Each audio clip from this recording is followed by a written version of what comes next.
Thomas Thier's videos are brought to you by my Patreons and viewers like you. Thank you. The Great Race. A controversial movie to say the least. I think the fandom has a weird relationship when it comes to The Great Race, so I thought it might be fun to break it down. Despite me talking about broader topics on this channel, what I don't usually do is outright break down a special or movie from Thomas. So today, I thought it might be fun to try something new. So I thought why not go through The Great Race, break down the plot and structure, point out a few things you may have missed about the movie, and afterwards I'll give you my overall thoughts on it. These are just little things that I've noticed about the movie over the years, just little bits of trivia and a sprinkling of my own theories on the movie. And don't worry, I won't be just copying and pasting stuff from the wiki. This will be written in my own words, as our old English teachers like to say. And if you like these type of videos, let me know and I might make some more. Right, so with all that out of the way, let's get into this. Thomas was pulling the local, the slow train that stops at every station along the main line. This is the first time that the local train has been mentioned in the TV series. I really appreciate that they actually bothered to explain why Thomas would be working on the main line, as the local train is actually a real thing in railways.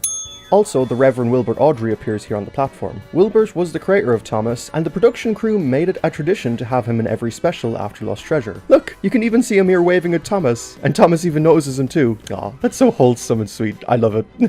We also get a little subplot here too, where the Reverend boards the train with Mr. Percival, then they're later seen getting off at Vicarstown together, and then they're later seen at the mainland. The fact that they gave them their own little subplot is pretty cool. The music here heard in the background is the main theme for The Great Race. It plays when Thomas first races Gordon at the start of the movie, setting up the tone and the atmosphere of the rest of the film. We get the theme again when Thomas gets into his huge crash and can't go to the railway show. We get it again when Thomas finally does get his chance to leave Sodor, and we get it when Thomas finally competes in the shunting competition. We also get this photo finish of Thomas and Gordon. This is subtle, but it's our first example of the Great Race being more fantastical. Now, there have been many times in the past where they've had fantasies in the story, but this is the first time that we really start seeing it bleed into the story. This will become more apparent as we go on in the video.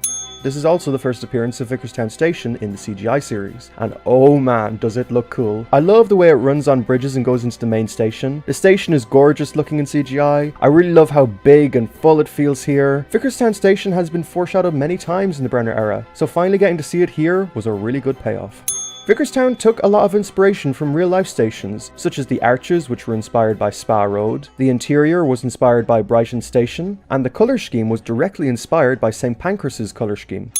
Also, Vicarstown seems to have these tram tracks running underneath it. Apparently these were from a scrap story called The Controller Lost at Sea, where Topham somehow gets himself lost at sea and Thomas has to go around the world to find him. This was the original plot for the 2015 special, and these tram lines apparently had something to do with it. However, when that story got scrapped, these tram lines were later repurposed for the Vicarstown set. However, sadly they were never actually acknowledged in the show, and we haven't seen any proper characters on them. I personally had Canon Flora working on them, but whatever. This is also the first time we get to see red express coaches in the CGI series. I really like that they did this. They didn't have to, but I'm really glad that they did. There's a bit of foreshadowing here where Thomas mentions that he'd like to go through the station and towards the mainland. One day I'm going to race right through this station and over the bridge to the mainland again. This is foreshadowing later in the movie where Thomas races through the station, like he said, and across the Vicarstown Bridge to the mainland. He raced right through Vicarstown to get to the bridge.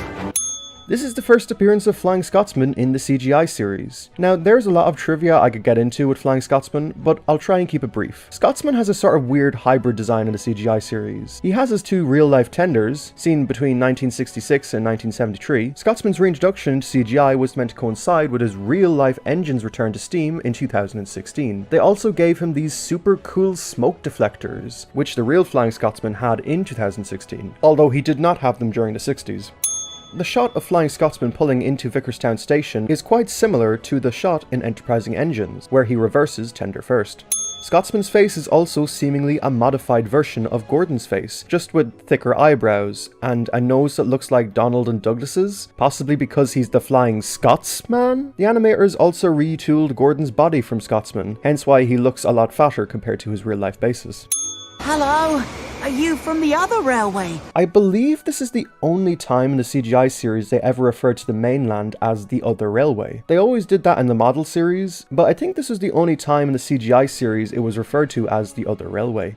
Thomas mentions how he was built on the mainland, I was built on the mainland, you know. which is a sly reference to his real-life E2 basis who worked at Brighton, and also a slight reference to The Adventure Begins 2. I was big enough to do my work on the mainland.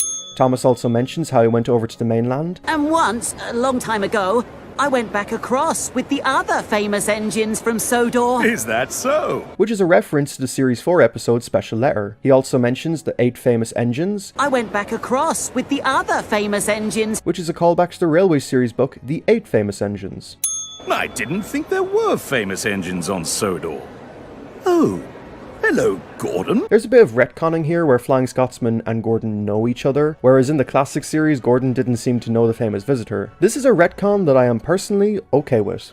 Scotsman also gives Thomas a wink here, which may have been a reference to his wooden railway model, although I personally doubt that. Ironically enough, the face they used for his wooden railway model was actually based on Henry and not Scotsman. I think the toy designers just got mixed up with the green engines in this illustration. How funny indeed. Scotsman mentions how he's going to the Great Railway Show, and Thomas wants to go. In the story, Scotsman represents Thomas's call to adventure. The call to adventure is a character's want or desire at the start of the mythological journey. In this case, the call to adventure is represented by Scotsman. It's his call to go into the unknown world, which is represented by the mainland and the railway show. As Scotsman leaves, he says, "Flying Scotsman coming through," Flying Scotsman coming through! which is a play on Gordon's signature catchphrase in the series, Express coming through. Express coming Which is very insightful. Does this also imply that Gordon stole this catchphrase from his brother because he secretly idolizes him? That's so sweet. Many fans like Unlucky Tug and others have suggested that Gordon would have made for a more compelling protagonist in The Great Race, and I honestly really love that idea too. The fact that so many fans have said this shows how compelling this dynamic where Gordon and Scotsman is in the movie. Oddly enough, there is no stylized intro for The Great Race. Now, to be fair, this was a trend started with Lost Treasure. I'm not too bothered that they didn't have one here, but I'm personally really glad that they went back to it in Journey Beyond Sodor.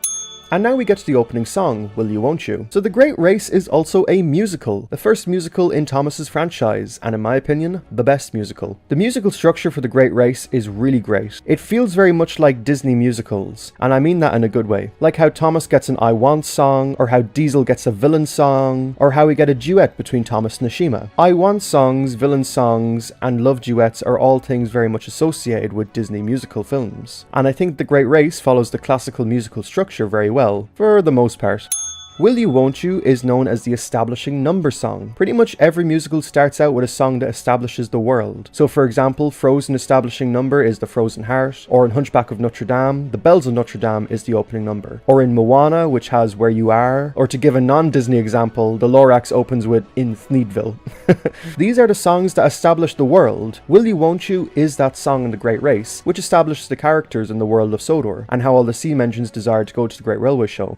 This song also sets up some of the characters who become major players in the plot later. Henry sings about how he wants to be the strongest and pull heavy trains. Take me, sir! I pull the heaviest trains! Then later in the movie, we actually see him enter the Great Railway Show as the strongest engine. Gordon also gets a solo line here, and he also goes to the Great Railway Show. Philip gets a line here, and he becomes the flag carrier. Diesel also gets a solo, and while he doesn't go to the railway show, he does get a subplot later. Emily, Percy, and James also all get lines too, although more conspicuous. Will you, won't you take me to the railway show?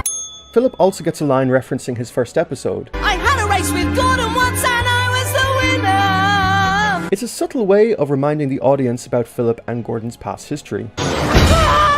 Diesel also indirectly references his first episode. Your first diesel ever. Although I don't know why you would remind Topham of that since you were sent away in disgrace, but whatever. Another weird stylistic change about The Great Race is how janky or jumpy the animation is. It doesn't happen all the time, but sometimes the characters will jolt very quickly. In some scenes, there is no push and pull to the characters. Like they break a lot of the rules of the principles of animation. It seems like an intentional change. The producers mustn't have liked it since they never really did this sort of weird janky animation again in the series. For some reason in the UK dub, they used Emily's US voice actress here. Listen very closely to Emily here. Oh, it's gonna be great. Off to the mainland without coaches or freight. It must be a mistake since Emily's UK actress did the singing voices for Belle, Daisy and Marion too, but not Emily, which is weird. Also, for some odd reason, the animators put Thomas on top of Henry's tunnel. Thomas is not traveling on any tracks here. I don't know why the animators did this. I mean, it's kinda clever how they framed it in a certain way so that you couldn't tell, but why do they do this? I should mention I probably won't be pointing out any animation errors, so yeah. Maybe I'll do that at the end of the video. I don't know. Not exactly sure why the narrow gauge or miniature gauge engines want to go to the railway show, since they physically wouldn't have been able to go there, but you know, it's still nice to see them on screen, I guess. And they did eventually get to go to their own railway show in Series 24, so there's that.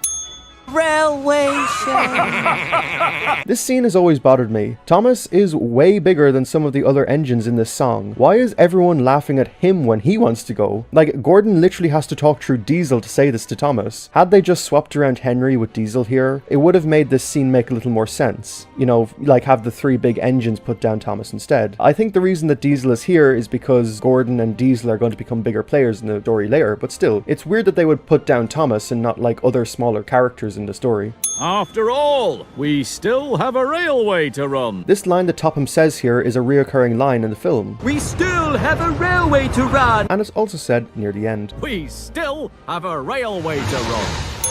This scene here is a great setup with Thomas. This scene here shows Thomas as a very good shunter in the yard, which later gets paid off at the end of the film. Percy has this line in the scene. You are very good at shunting, Thomas. I'd rather go to the Great Railway Show. This scene also sets up Thomas's arc in the movie. Instead of trying to capitalize off something that he's good at, like shunting, he views shunting as a weakness and tries to be something that he's not. This is Thomas's fundamental flaw as a character that he has to overcome throughout the film. Philip again references his first episode. And as big and fast as Gordon is, he never overtook me. It's kinda odd how much they call back to this and want to remind us of Philip's first episode, since this never really has any kind of payoff in the story, although we do get another scene with Thomas, Percy and Philip in the shunting yard later. This line by the narrator is also repeated later in the story. The next morning, Thomas woke up with a smile on his face. The next morning, Thomas woke up with a smile on his face. In the first instance, Thomas is happy because he gets the idea to change himself, whereas later in the story, he's happy because he's accepted himself as a shunter. Again, a way of bookending his character arc at this part of the movie. Like I said, this is the beginning of Thomas's character arc in the movie. Instead of accepting himself as a shunter, he tries to be like everyone else, like how he wants to be like the Flying Scotsman. If I go as fast as the Flying Scotsman, the Fat Controller would definitely take me to the show. Or have Philip's confidence. Maybe Philip is right. Or even random passing trains like Caitlin. Caitlin!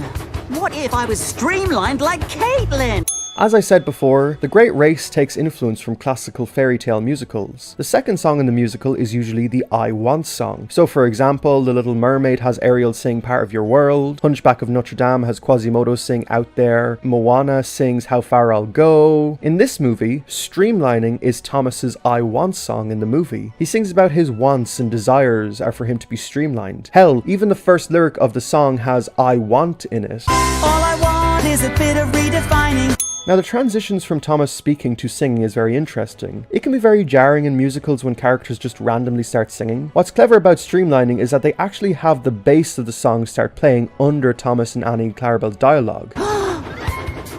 Caitlin! So that when Thomas starts to sing, it feels more natural, since the music implied it was inevitable. Ever heard of a streamlined? All I want is a bit of redefining. This is a common thing done with musical Disney movies as well. As I said before, The Great Race is our first proper instance of more fantastical elements being used in the Thomas franchise, and streamlining is our first proper look at that. It's not made very clear where Thomas's fantasies begin and end. Because they are steam engines, they have to use creative ways of making the engines dance, without actually having them dancing, by using clever framing devices, or making them move quickly, or having the songs be in a fantasy. Because having the engines dance would look absolutely ridiculous. That's the issue with Journey Beyond Sodor. There's definitely a balancing act of realism and fantasy that the movie has to play. This shot of the windmill and this shot of the bridge parody the hit intro, with the way Thomas passes the windmill and the way he passes the bridge. This shot of Bertie is similar to when Thomas first saw him in Sodor's Legend of the Lost Treasure. This scene here with Diesel is a nice setup for his plot later in the film. We're told he's getting crates, but we're not sure exactly of his plan. Never you mind what I want them for. It's a surprise! It's a nice little mystery set up, and it also explains where Diesel got these massive crates from. This scene with Diesel, Cranky and the crates is also paid off at the end of the movie, and you can hear the song full of surprises play an instrumental in the background. Diesel even mentions it's a surprise, which again is foreshadowing for later in the movie. Revealed in behind the scenes info, the ferry that brings the international characters is known as the SS Stoughton, named after the director of the film, David Stoughton. They more than likely got inspired to say this from the SS Rockstar. The rail ferry and the launch to the rail ferry are actually based off real ferries from England. It was added in the movie as a way for international characters to get to Sodor, as every other time in the series, Cranky has just unloaded them. I really like the look of the railway ferry launch. I think it's a nice addition to the docks too. This wasn't the only new change made to the docks in the movie. There were also rails and points leading to the railway ferry launch, and loads of points added in the inner shunting yard of the docks. Previously there was no way of accessing these lines. It was only in the Great Race when they finally added them. Also, since all the international characters board off this one ferry, this implies that this puny little ferry somehow went all the way over the world to collect these characters one by one. Surely it would have made sense for them all to come separately on their own boats, right? Unless they're all coming from France to England or something? I don't know. I'm not even going to question how all these engines just somehow magically have the same gauges, but whatever. There is a lot of foreshadowing here. All the characters we see here will be characters we later see again at the Great Railway Show. It's also set up that Vinny is a mean engine. The Vinny and Thomas rivalry is also set up here, which becomes important later, and we get introduced to Ashima. It's a nice way of setting up these characters before properly meeting them at the railway show. I also question how Etienne got here since he's an electric engine. I guess the other engines shunt him. That must be awkward. This is also the only speaking role of Axel in the franchise. Thomas never went to Belgium in Big World Big Adventures, so this is the only time Axel speaks in the franchise. Oops. Also, according to Ian McHugh, the international characters were meant to only appear in the Great Race and then never appear again. But personally, I'm gonna call bullshit on that. Because there is no way as a producer that you introduce 13 or 14 new characters and give them all special designs and all different personalities only to never use them again. My personal theory on this is that the crew were actually future planning with these characters as a way of setting them up. So when it came time for Big World Big Adventures, they would have already had pre-established characters that they could use for future movies. You cannot convince me for a second that that's not what they were doing here, considering half of these characters didn't even speak, and that the original 2015 special was Thomas going around the world to find Topham before it got cancelled. This idea would later become Big World Big Adventures, which also proves that this idea predates the Great Race. I wholeheartedly believe that these characters were setting up future Thomas movies, which is exactly what happened. When we first get introduced to Ashima, you can hear her song, You Can Only Be You, played here in the background. I truly never meant to bump into you. I simply didn't realize. The line, We Still Have a Railway to Run, gets echoed here again by Thomas. Some of us have a railway to run. This scene here with Thomas and Percy again sets up him being very good at shunting in the yard. We also get this weird point maneuver. I don't think that would have been possible. The signalman would have had to switch the points at the exact right moment, and even then, it probably still would have derailed the truck, but anyway. Also, this line of dialogue that Philip has here gets called back to later in the film. Engines like that are nothing but trouble. I told him she was trouble. When Gordon is being streamlined, he sings streamlining here in the Steamworks. Streamlining. Which foreshadows when he actually sings the song later in the film. Streamlining. I think the reason Gordon sings it here is so that it wouldn't come out of nowhere later in the film. I do question how Gordon knows this song, since he wasn't present for when Thomas sang it at Knapford, but whatever. It's a lot of work to streamline a steam engine, Gordon. You have to be patient. This line here from Victor also foreshadows Gordon's impatience later in the story, where he doesn't want to wait for his check and goes to the railway show without a steam pressure safety valve. Gordon, wait! No, I'm not waiting.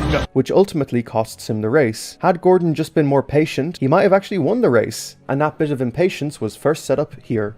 When Thomas asks to be repainted, he asks to be coloured in lightning bolts. This is a reference to the English musician David Bowie, who was famous for having lightning bolts on his album covers. David Bowie died very early in January of 2016, so this lightning bolt on Thomas was more than likely a tribute to him, which is very sweet. This is also another example of more fantastical elements being used in the movie.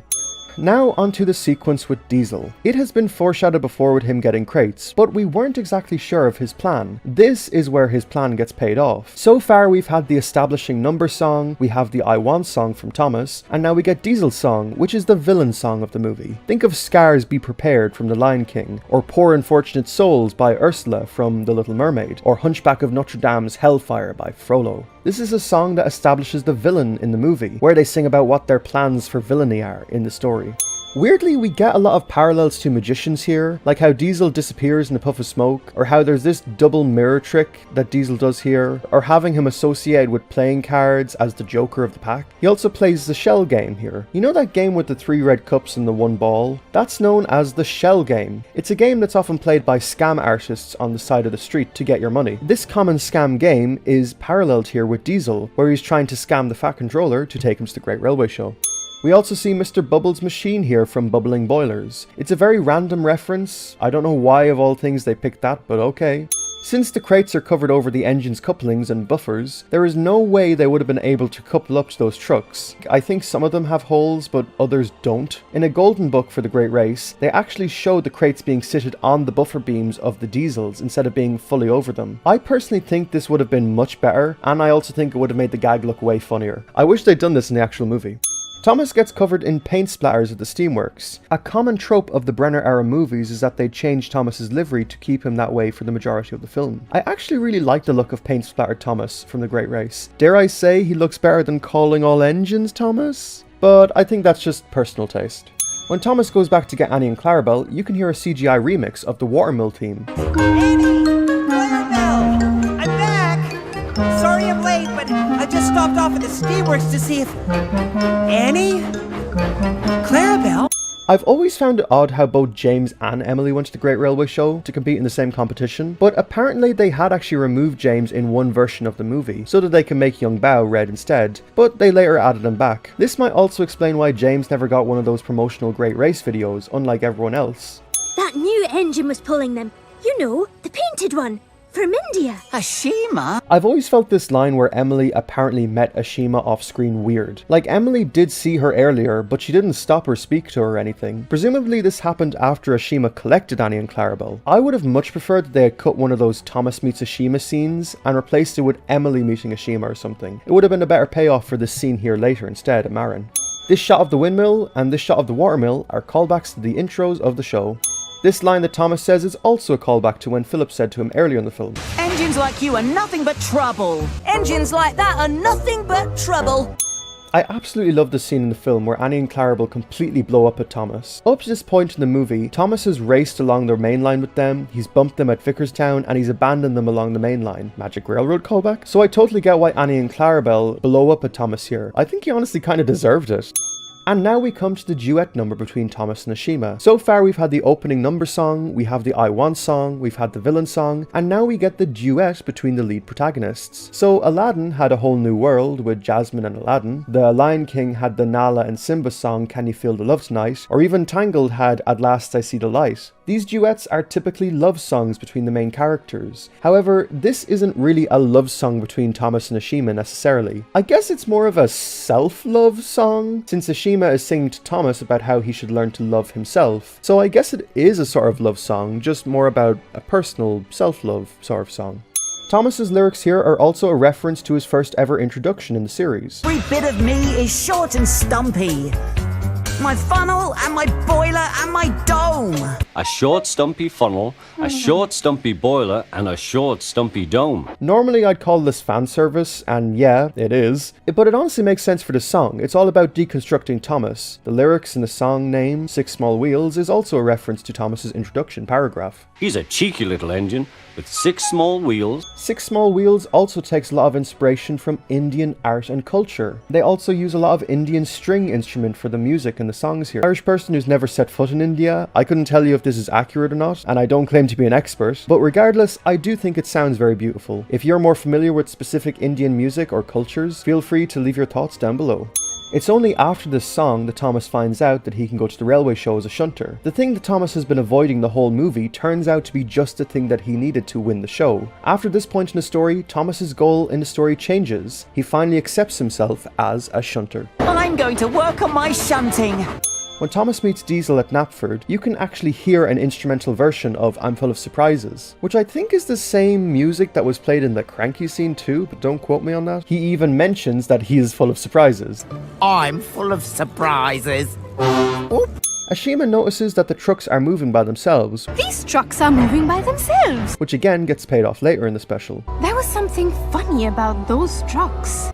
Oddly enough, Norman gets somewhat a large role in the Great Race. This crash that Norman and Thomas have, I think, is the most that he ever contributes to anything in the entire franchise. If only that wasn't the case. There's also a slight error on Emily's tender here in the Great Race. Both her and James receive new paint jobs for the Great Railway Show. However, the lining on Emily's tender is the wrong way round. On this side, the yellow part is towards the bottom, but on the other side, the yellow lining is towards the top. It's constantly like this throughout the whole special. While I do think the design is stunning, this error is a bit annoying once you notice it. The flag that Philip carries for Sodor is actually the official flag of Sodor, and you also see it later in the special when they're passing through Vicarstown. The men still have to complete their final safety check. As I said before, Gordon's impatience is what causes him to go to the Great Railway Show early, so that he can show off to his brother. And had he just waited like Victor said, Gordon, wait! Perhaps he could have won the Great Race.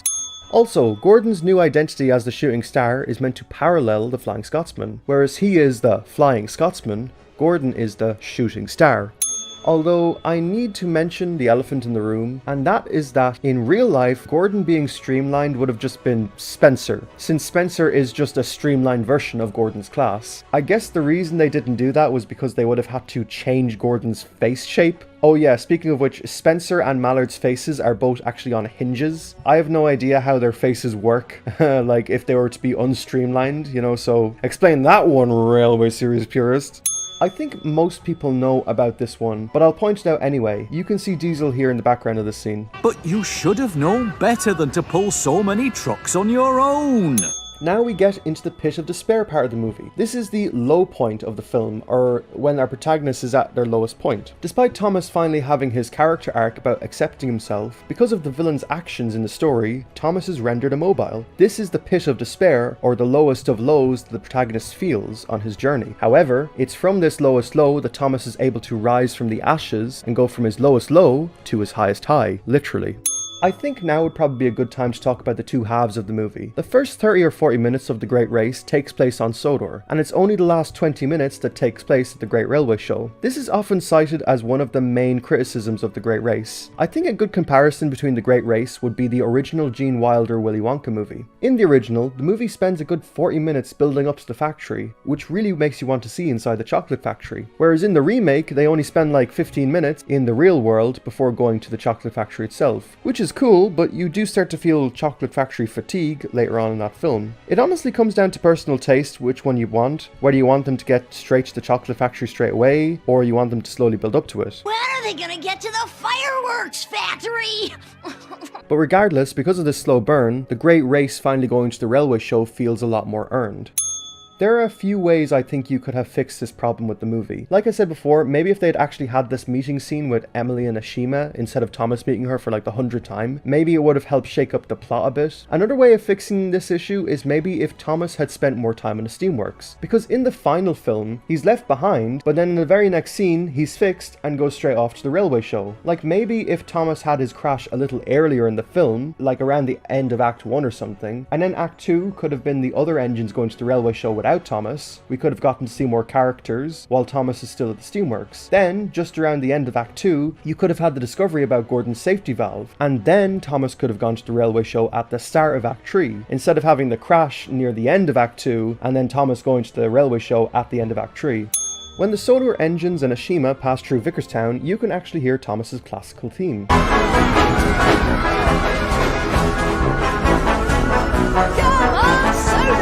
I really feel like we needed a song here as the engines arrived at the Great Railway Show. Up to this point, the movie has been very strong in terms of musical theatre. Like, it had the opening number, it had Thomas's I Want song, it had the villain song, and it even had the duet between Thomas and Ashima. Considering this is the Railway Show, the thing that has been hyped up the whole movie, and the fact that we don't get a song here is very weird. Like, this movie just forgot that it was a musical. In my opinion, I think they should have retooled the opening number to be a song about the Great Railway Show when they arrive arrive here. Instead of singing about going to the railway show, it's about them being at the railway show. You know, something like, it's going to be special, it's going to be great, here on the mainland without coaches or freight. Judges, we beg you, we just have to know who will be the winners of the railway show. Something that reworks the opening number. Just a thought. Victor also says this reoccurring line about how they still have a railway to run. The fat controller still has a railway to run, you know. After all, we still have a railway to run. The twist with Gordon's safety valve being left behind is really clever in my opinion. They set up Gordon's impatience earlier in the film, they then have the scene where he rushes off without the part, and then it's paid off here where Thomas has to take it to the Great Railway Show. But I still feel like the reveal happens way too soon. As I said before, had Thomas's crash happened a little earlier in the film and all the other engines went off, maybe this reveal later in the story would have felt more earned. It would have also helped break up the story a bit. Super cool detail here. You can actually see Thomas's pink undercoat from The Adventure Begins in his scratched up paint here. That is a super cool attention to detail. I really love that. The bit of foreshadowing about Thomas racing through Vickerstown gets paid off here. Also, for some reason, Norman is seen here at Vickerstown, despite being in a huge crash earlier. I mean, I guess we didn't see him at the Diesel Works, but like, was he just fine after that crash? That kind of feels like an animation error. Okay, now onto the bridge jump itself. This is the scene that everyone points to about the Great Race being the worst thing ever. And I do agree with a lot of people's criticisms of this scene, but allow me to explain why this scene is important. This part of the movie really needed an action set piece. I think had Thomas just crossed over the bridge as normal, it would have felt very anticlimactic. Yeah, it would have been more realistic, but I feel like this literal jumping of the gap was necessary. Keep in mind the whole movie up to this point has been building up to this scene with the bridge. It was foreshadowed at the opening of the movie, along with these other scenes about Thomas really wanting to go to the mainland. Everything in the story up to this point has built up to the scene of Thomas crossing over that bridge. It's the climax to the rising action of the story. It pays off all of the action in the story, and it's a manifestation of Thomas's leap into the unknown world. Having Thomas jump into the unknown world makes this moment feel way more significant in the story than had it just been him crossing over the bridge. That being said, I do find it odd how this scene is just never mentioned again in the film. Like I said, it was foreshadowed very well, and it was set up very well in the first half of the film, where they kept teasing Thomas going to the mainland, but once he crosses over that bridge, the whole scene is just never brought up again. I agree with something that Unlucky Tug said a long time ago, that had Thomas suffered from some internal damage because of this bridge jump, then maybe this scene could have been better built off on later in the special. In terms of the Thomas franchise, I think the bridge jump also represents something bigger. As I've said up to this point, the Great Race has done many fantastical elements in it. Not just stuff regarding songs, but outright fantasies in the reality of the show. To many fans, this scene is truly the moment that Thomas jumped the shark. And honestly, I kind of agree with that assessment. Because after this point, the show is way more wacky. The engines start to bounce, fantasies start to become a norm in every episode, they start writing out old characters and introducing new ones. The Great Race really feels like a passing of the torch of the classic Brenner era style, and the newer Brenner era style in a weird way. And I think it ultimately culminates in this crossing of the bridge, Thomas literally jumping the shark moment. Hero is seen going to Sodor here in this scene, but we later see him at the Great Railway Show. While this is an error, I don't think you're meant to see Hero in this scene at the test of strength. The way they sort of frame the camera, I don't think you're meant to get a proper view of Hero. And the way they sort of hide him behind the audience, they're obviously reusing Hero's asset here, but I don't think you're meant to notice that it's him. There's also a reference to Mrs. Kindly, the old woman rescued from Series 1. Would Mrs. Kindly please return to the refreshment tent? This is the only time in a CGI series that she was ever mentioned. Also, Teddy Boston's model gets reused here for another railway controller, and you can also see Mr. Percival and Wilbert Audrey chilling at the railway show.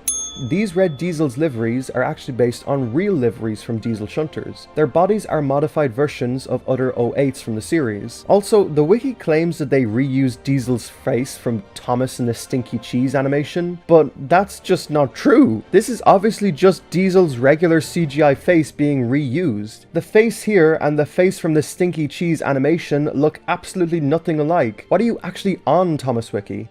According to Sam Wilkinson, he suggested the idea of the railway show shunters being Splatter and Dodge, though this idea never came to be. This scene here between Philip and Vinny is a setup for later in the story when he starts to bully him. I should also mention that Vinny has bars going over his face, and I must say it's a really fun character design. He looks kind of like he's wearing one of those Canadian hockey masks. This look of disdain that Raoul gives Thomas might be a callback to when he first saw him at Brendam Docks and subsequently gets knocked off the ferry launch. He's probably thinking to himself, oh no, not this idiot who got knocked off the dock. The animators messed up the German flag on Frida here. The black bar should be on the top and the red bar should be in the middle. The issue was later fixed in newer promo images of Frida, but it's not like that mattered since we never actually saw her in the series again. Also, because Frida has smoke deflectors here, there is no way that she would be able to see Thomas from this line of sight. It looks like she's like talking to her smoke deflector in this scene. My name is Frida. Yeah, Frida, you tell that to your smoke deflector. This line about Etienne being the world record holder is a true fact about his bassist. Who'll be trying to beat his own world record today? His bassist broke the world speed record in 1955. Etienne is also the first engine to have a mustache in the TV series, while Ari and Bert just have stubble. Also, if you were to translate Etienne's name into English, his name would be Stephen. Sound familiar? And a former world record holder in his own right. This line about Spencer being the world record holder is a reference to his first episode, Gordon and Spencer, where it's mentioned that he's the fastest engine in the world. This is Spencer. He's the fastest engine in the world. Presumably, between the events of that episode and this special, he has since lost that record. Good luck, little brother. In real life, the Flying Scotsman does not have adjustable smoke deflectors. However, it doesn't make him any less cool in this movie.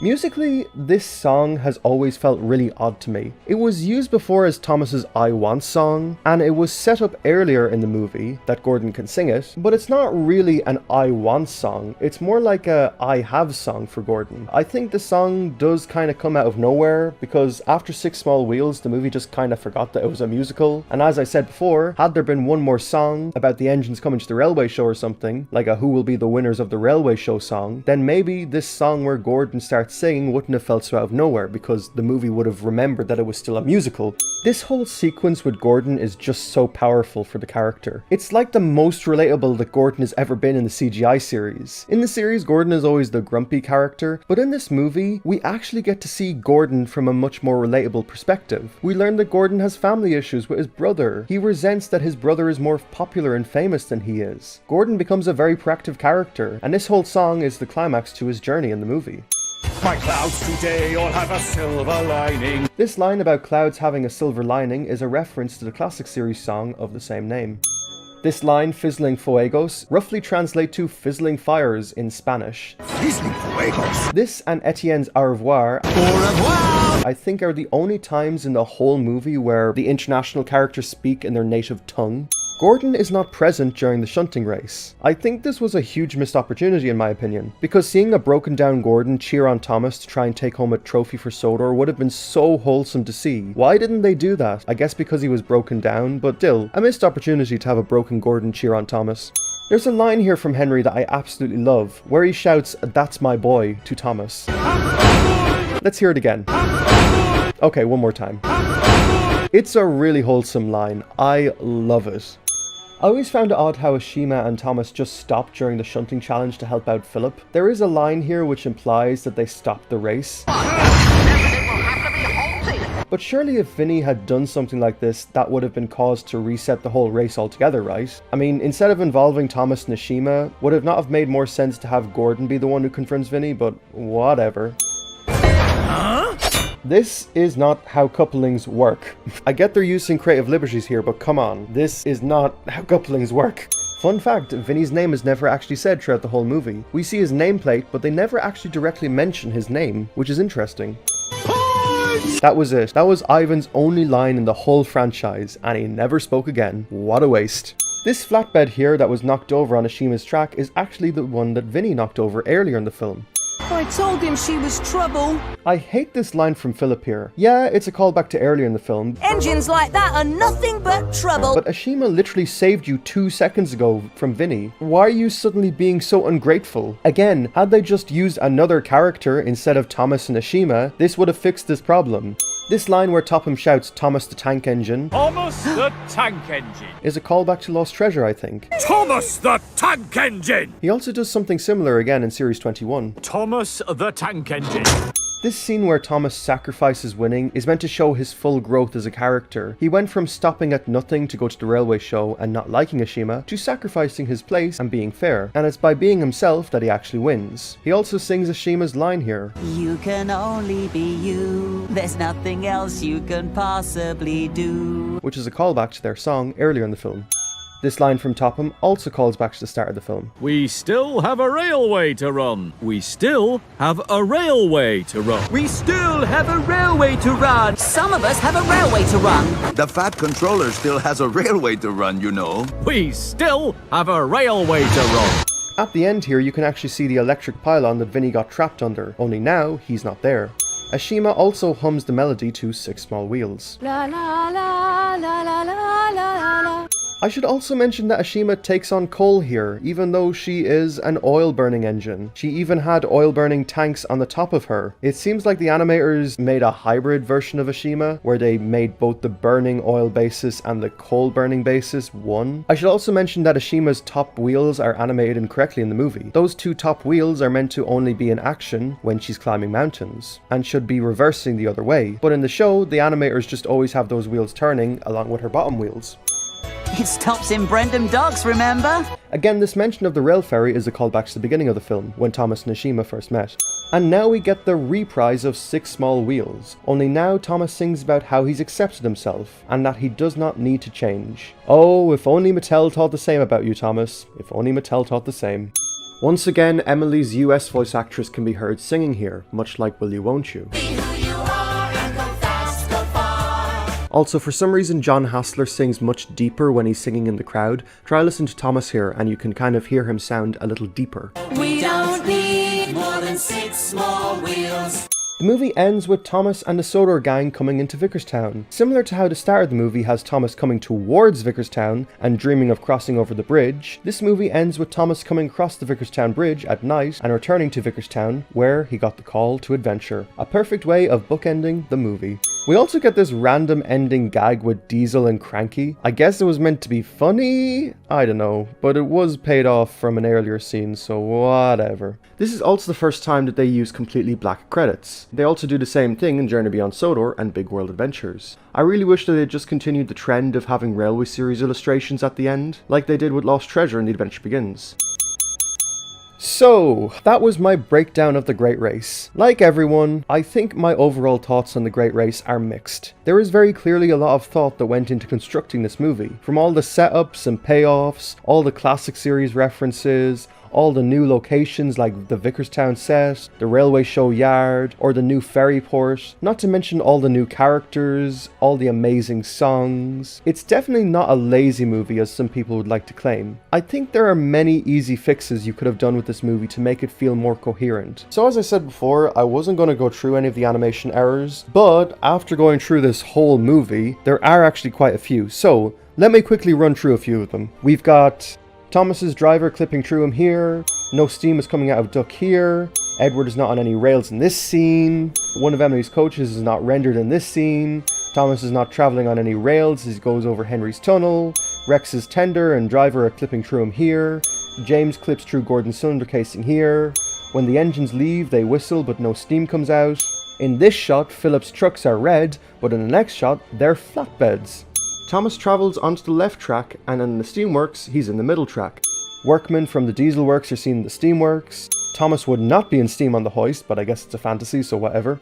At the docks, Duck whistles, but it's not heard. Salty jumps tracks between shots. The international characters keep changing positions throughout all these shots. The radius that Thomas turns here at the ferry is way too tight, and it does not match the bend. Thomas reverses along this track, but now he's somehow magically facing towards Ashima. These trucks in the yard are narrow gauge trucks. Diesel clips through Mavis, Norman, and the Iron Twins in this scene. Ashima is not coupled to Annie and Clarabelle here. Annie and Clarabelle go missing in this shot. Diesel goes past Thomas twice here. Also, Diesel's coupling looks really weird here. Thomas somehow crosses over the track, and then he's just magically on the other track. This one breaks my brain. Emily's tender decorations are upside down here. Axel's tender is broken here. Young Bao is not on any rails here. Scotsman's eyebrows clip here with his face. Bridge render is broken here. Connor is missing his coaches here. Hero is somehow at two places at once. When Vinny leaves, he somehow loses his tender, and he also somehow transitions into Rajiv, who's traveling where there are no tracks. What? The German flag on Frida is not the German flag, it's wrong. Ashima is not on the rails correctly here. Henry's model breaks and flies off into the bushes for some reason. Spencer's wheels are not moving in this shot. James, Emily, Percy and Henry are not sitting on any tracks here. Thomas's coupling is stuck in his rig here. This guy from the Soder Steamworks is somehow here. Ashima is not on any rails in this shot. Topham's model just freezes for no reason and it's incredibly funny. Sir. You can only be you. There's nothing else you can possibly do. When crossing the bridge, James and Emily have their regular liveries now for some reason. The light is only shining through one side of the glass. And finally, the diesels are not on any tracks here. Oh man, that was a lot of information to go through. So, thank you all for watching my breakdown of The Great Race. If there's any other Thomas movies you'd like to see me break down, feel free to let me know down below. And I will see you all in the next one. Slán a bhaile.